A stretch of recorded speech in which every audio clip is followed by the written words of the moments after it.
Hey everyone, so today's training is going to be on Carb Cycling 101. So the basics of carb cycling is you will have a higher few days and a lower few days of carbohydrates. This helps with insulin sensitivity and your glycogen storage. So depending on your goals, this might be a good fit for you. We will go over that. If this is something that's interesting to you, you can always reach out and we can see if it's a good fit. So to start here, I went ahead and did a basic breakdown with my body weight so that it would be easy for you guys to follow along. So in the past, I have ran a 4-3 split primarily when I'm cutting for a vacation or want to get a little leaner, nothing to do with strength training. So this is specifically just to cut some water weight and also get my carbohydrates in at different times. And I know I'll have events on the weekends, and during the week I don't need as much carbohydrates because I'm not in a strength training block. So with this, for a normal person, I would split it up as a 4-3. So you're gonna have 4 days on the lower end, which is typically a Monday to Thursday, and then a 3-day split of higher. Now, I prefer to have these days 4 in a row, 3 in a row. You can cycle them differently. The results may vary on that, but we're gonna use, for simplicity, 1,800 calories today. So let's go over to this side. With the 1,800 calories, we know that is our total calories for the day. So my body weight is currently around 175. I rounded up a little bit, so we're gonna use 175. There's 4 calories per gram of protein. So 175 times 4 is 700. Fats, because I'm doing lower carbohydrates 4 days or predominantly most of the week, I wanted my fats a little higher. I typically only need fats around 20 to 25%. But here I went ahead and gone 30%. And that 30% is of my total calories from 1,800. So that comes out to 540. We divide that by 9 calories, which comes out to 60 grams of fats. We deduct that total of 1,240 from the 1,800 of our total calories. That gives us 560 remaining calories. There are 4 calories per gram of carbohydrate. That leaves us with 140 grams of carbohydrates per day if we were doing all 7 days evenly. Since we are not, we need to know how many carbohydrates we get for the entire week. We do that times 7. That gives us 980 total calories or carbohydrates. So since I wanted to lower for 4 days and I want to have more on the weekend so I can enjoy myself, go on different events and date nights, I went ahead and lowered mine down to 80 grams. That was a very simple 60 grams a day taken away. So 80 grams times 4 gives me 320. So that is my Monday to Thursday carbohydrates. Leaves me with 660.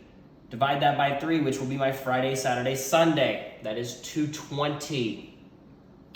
So this allows a lot of flexibility in there. So where during the week, probably eating a lot more veggies, less dense carbohydrates like potatoes, rice, tortillas, chips, anything that's gonna be higher in carbohydrates, I'm probably removing those until the weekend.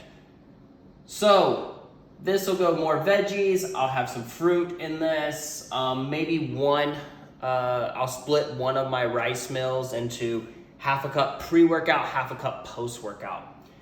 Breakfast will change. I will remove most of my carbohydrates from breakfast and have more of a protein-packed breakfast. I typically protein load anyway. So we will be here with 80 grams. So I would go eggs and bacon maybe and sausage or something like that for breakfast. Some egg whites. I also like the non-fat Kraft cheese, which is high protein, low to no, there's 0 fat, but it's low to no carb. I think it only has 1 or 2 grams of carbs. So I'll throw some of that in there and maybe a low fiber wrap or a low carb wrap. So that'll be there. And then lunch, same thing. If I'm training around midday, I'll do a half a cup of rice pre-workout, half a cup post-workout. And then for dinner, it'll also be like a lean meat and lots of veggies to fill me up. And I'll have veggies at lunch as well. But then that leaves me with the weekend. Got 220 grams carbs.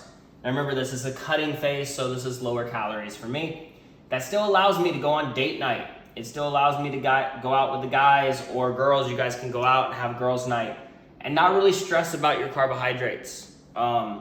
Sporting events, football season, basketball, you can actually go to a sporting event and not worry about your food as much. Events could be birthdays, weddings, anniversaries, whatever comes up, you'll have those extra calories available to you. And then without going down the rabbit hole, drinking.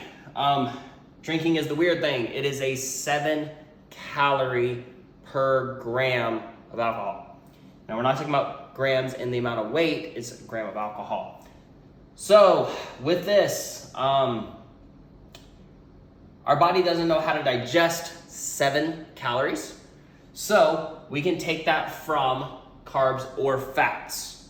Obviously with carbs, we're at 7, this is 4 calories, 7 calories. So it's almost a 2 to 1.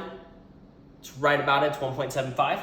So if you're having a drink of alcohol, always overestimate. So 2 glasses of wine, you're looking at 50-ish, 60-ish grams of carbs.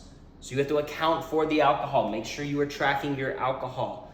If you know you're going out to eat and you're going to drink, put the alcohol in before you go to dinner. So then you know what you're getting into for the remainder amount of your carbohydrates. But this allows a lot of flexibility, and a lot of people love this, and it is a good fit for a lot of people because flexibility of lifestyle, sustainability. So if you're really one of those people that Monday through Thursday can be super disciplined and then you need to let it go a little bit on the weekend, this is a good approach for you. We can also do this with calories as well, and I did a video on that, and so you guys can ask for that video as well, where you have calorie cycling. That is another great option, a little better than carbohydrates in my opinion. So just to dive into the higher calorie days specifically, we're gonna go over, you're gonna plan your tougher workouts. So leg day, a big upper body day, a full body day. Those are gonna be the workouts you wanna do on the weekend because you're gonna be utilize those carbohydrates. So typically I would not do a hard workout on a Friday. You're a little depleted still.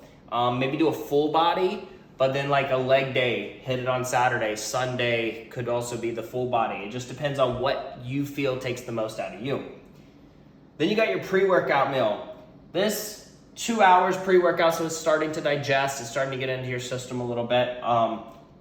And then post-workout is 30 minutes to an hour later. Both the pre and the post-workout need some carbohydrates. And I prefer post-workout being a little higher in the protein, so you're replenishing and rebuilding those muscles. This allows a lot of flexibility on the weekends so that you can enjoy life, but also gives you more fuel for those tougher workouts. Without complicating anything, you really just want to focus on making sure you hit your protein and making sure you hit your calories. Those are the main things. If you're a little under here, it's perfectly fine. If you go a little over, take it from the next day. So if you go to 270, take 50 from the next day, and then you're at 170. So don't overcomplicate it.